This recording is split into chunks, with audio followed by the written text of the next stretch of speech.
এবারে রাহুল গান্ধী চপারে তল্লাশি চালালো নির্বাচন কমিশনের ফ্লাইং স্কোয়াড। কেরলে ওয়েনারে নির্বাচনী প্রচারে যাওয়ার জন্য হেলিকপ্টারে করে তামিলনাড়ুর নীলগিরিতে যান রাহুল গান্ধী, আর সেখানে তার হেলিকপ্টার অবতরণ করতেই নির্বাচন কমিশনের আধিকারিকরা পৌঁছে যান। পরে কংগ্রেস নেতা চপারে তল্লাশি চালানো হয়। জানবে এই ব্যাপারে আরো বিস্তারিতভাবে কথা বলে সঙ্গে রয়েছে আমাদের প্রতিনিধি রাজীব চক্রবর্তী। রাজীব, কি জানা যাচ্ছে এই তল্লাশি অভিযান সম্পর্কে? দেখো, রাহুল গান্ধী কংগ্রেসের একেবারে শীর্ষস্থানীয় নেতা।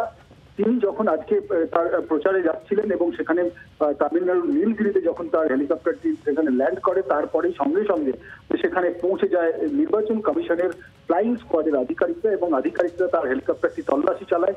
যদিও তল্লাশিতে কোনো কিছুই বাজেয়াপ্ত বা উদ্ধার হয়নি, কিন্তু এই তল্লাশিতে রীতিমতো বিড়ম্বনায় পড়তে হয় রাহুল গান্ধীর নিরাপত্তার সঙ্গে জড়িত থাকা নিরাপত্তা রক্ষীদের। এবং এই ঘটনার দেখা গিয়েছে এর আগেও, গতকালই এই ঘটনা ঘটেছে কলকাতায়। অভিষেক বন্দ্যোপাধ্যায়ের চপারে একইভাবে তল্লাশি চালিয়েছিল আয়কর দপ্তর, আর আজকে দ্বিতীয়বার আবারও সেখানে তল্লাশি চালানো হলো রাহুল গান্ধীর মতো নেতার তার হেলিকপ্টারে। যদিও নির্বাচন কমিশন সূত্র জানাচ্ছে যে তাদের কাছে এটি নতুন কোনো বিষয় নয়। তারা সমস্ত প্রত্যেকটি জেলা শাসক এবং পুলিশ সুপারদের, যারা নির্বাচনী জেলার একেবারে কর্তা হিসেবে কাজ করছেন, তাদের নির্দেশ দেওয়া হয়েছে হেলিকপ্টার এবং চপার কোথাও অবতরণ করলে বা কোথাও পৌঁছলে সেখানে সঙ্গে সঙ্গে তল্লাশি করতে হবে। এবং এই তল্লাশি একটা প্রথমমাফিক ঘটনা। যদিও কংগ্রেস এই বিষয়টিকে অন্যভাবে দেখছে, এবং শুধু কংগ্রেস নয়, তোমাকে জানিয়ে রাখি শিলাজিৎ, সমগ্র বিরোধী শিবির কিন্তু এক্ষেত্রে মনে করছেন যে কোথাও না কোথাও কিন্তু লেভেল প্লেইং ফিল্ডকে নষ্ট করা হচ্ছে। এবং রাজীব, একটু আমাদের সঙ্গে থাকো। রাজীব, এই মুহূর্তে আমাদের সঙ্গে টেলিফোন লাইনে রয়েছেন কংগ্রেস নেতা সৌম্য রায়। সৌম্যদা, রাহুল গান্ধী চপারে তল্লাশি চালিয়েছে নির্বাচন কমিশনের ফ্লাইং স্কোয়াড, কি বলবেন? হাজারবার তার তল্লাশি চালাক, কিছু আসে যায় না। ভয় পেয়েছে মোদী সরকার, তার বাহিনী দিয়ে, তার লোকজনকে দিয়ে এইসব করানোর চেষ্টা করছে। আরে ওটা রাহুল গান্ধী, 90 ঘন্টা জেরাতে তার ক্লান্তি আসে না, সে বারবার জেরায় হ্যাপিয়ার হয়। যার কিছুই নেই তাকে ওইভাবে আক্রমণ করার তো কোনো মানেই হয় না। আর তার থেকেও বড় কথা হচ্ছে, ভয় পেয়েছে মোদী সরকার, হারবে। টাইট সাম দাম দণ্ড ভেদ সব লাগাচ্ছে, কিন্তু তাতেও মুখ রক্ষা হবে না। তার কারণ লেভেল প্লেইং ফিল্ড যে নষ্ট করে গণতান্ত্রিক ব্যবস্থাকে খতম করতে চাইছে মোদী সরকার, স্বৈরাচারী সরকারের দাঁত নোখ সব পার করেছে। সমস্ত এজেন্সিগুলোকে বিরোধীদের ওপর আক্রমণ করার জন্য নামিয়ে দেওয়া হয়েছে।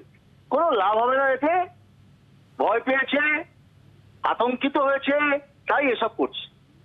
ধন্যবাদ সৌম্যদা। কথা বললাম কংগ্রেস নেতা সৌম্য রায়ের সঙ্গে। আপনাদের জানিয়ে দিচ্ছি যে খবরে আমরা নজর রেখেছি, অর্থাৎ এবারে রাহুল গান্ধী চপারে তল্লাশি চালালো নির্বাচন কমিশনের ফ্লাইং স্কোয়াড। রাজীব, যে কথা জানাচ্ছিল এই পুরো বিষয় সম্পর্কে ঠিক কি ঘটে এবং কি জানা যাচ্ছে, কংগ্রেসের কি বক্তব্যই বা উঠে আসছে এই ব্যাপারে? দেখো, কংগ্রেস পুরো বিষয়টি নিয়ে নির্বাচন কমিশনের দ্বারস্থ হতে চলেছে এবং তারা নির্বাচন কমিশনকে অভিযোগ জানাবে। এবং সর্বোপরি তারা এই বিষয়টিতে নিয়ে বিজেপিকে তারা আক্রমণ করছে। এবং পুরো বিষয়টিতে নির্বাচন কমিশনের নিয়োগ পদ্ধতি, অর্থাৎ এর আগে যে নির্বাচন কমিশনারদের নিয়োগ করা হয়েছিল, সেই নিয়োগে যে কমিটি, সেই কমিটি থেকে প্রধানমন্ত্রী এবং তার মনোনীত একজন মন্ত্রী এবং লোকসভার বিরোধী পক্ষের দলনেতা অধীর রঞ্জন চৌধুরীর যে কমিটি, তারা সিলেক্ট করেছিল এবং রাষ্ট্রপতি মনোনয়ন দিয়েছে। অর্থাৎ একেবারে নির্বাচন কমিশনের এই যে প্রক্রিয়া, নির্বাচন কমিশন যে নির্বাচন প্রক্রিয়াটি শুরু করেছে, সেক্ষেত্রে নির্বাচন কমিশনের নিরপেক্ষতা নিয়ে প্রশ্ন তুলছে কংগ্রেস। এবং কংগ্রেস নেতাদের বক্তব্য যে রাহুল গান্ধীকে হয়রান করার জন্য, হেনস্থা করার জন্য এই ঘটনা ঘটানো হয়েছে। এবং তল্লাশি করে যতবার চালিয়েছে, তল্লাশি আরো চালাতে পারে, কিন্তু তল্লাশি করে কিছু পাওয়া যায়নি, এই কথাটি কিন্তু কংগ্রেস জোর দিয়ে বলছে। এবং তারা মনে করছে যে নির্বাচনে যে কথা বাংলার কংগ্রেসের মুখপাত্র রাজীব, একটু আমাদের সঙ্গে থাকো। এই মুহূর্তে আমাদের সঙ্গে টেলিফোন লাইনে রয়েছেন রাজ্য বিজেপির মুখপাত্র শ্রমিক ভট্টাচার্য। শ্রমিক দা, রাহুল গান্ধী চপারে তল্লাশি চালিয়েছে নির্বাচন কমিশনের ফ্লাইং স্কোয়াড, আপনার প্রতিক্রিয়া জানতে চাইবো। কংগ্রেসের বক্তব্য, ভয় পেয়েছে বিজেপি, কি বলবেন? বিজেপি তো গত 10 বছর ধরেই ভয় পেয়ে আছে। গত 10 বছরে বিজেপি এতটাই ভয় পাচ্ছে যে প্রতি মানুষ প্রত্যেকটা নির্বাচনে বিজেপির ভয় কাটানোর জন্য বিজেপিকে জিতিয়ে দিচ্ছে। তো এখন আমি তো আর নির্বাচন কমিশনের প্রতিনিধি নই, আর নির্বাচন কমিশনের যিনি আছেন উনি আমাদের নরখাদক, ওই রাজীবা সিনহার মতো কেউ নির্বাচন কমিশনার নেই। সুতরাং তারা কি করছেন, কোন কোন চপারে তারা যাবেন, সেটা তাদের বিষয়। আমি ইনকাম ট্যাক্সেরও প্রতিনিধি নই। বিজেপির চপারেও যারা আসছেন তাদেরও চপারে ইনভেস্টিগেশন হবে, এটা তো আগেই জানিয়ে দিয়েছে নির্বাচন কমিশন।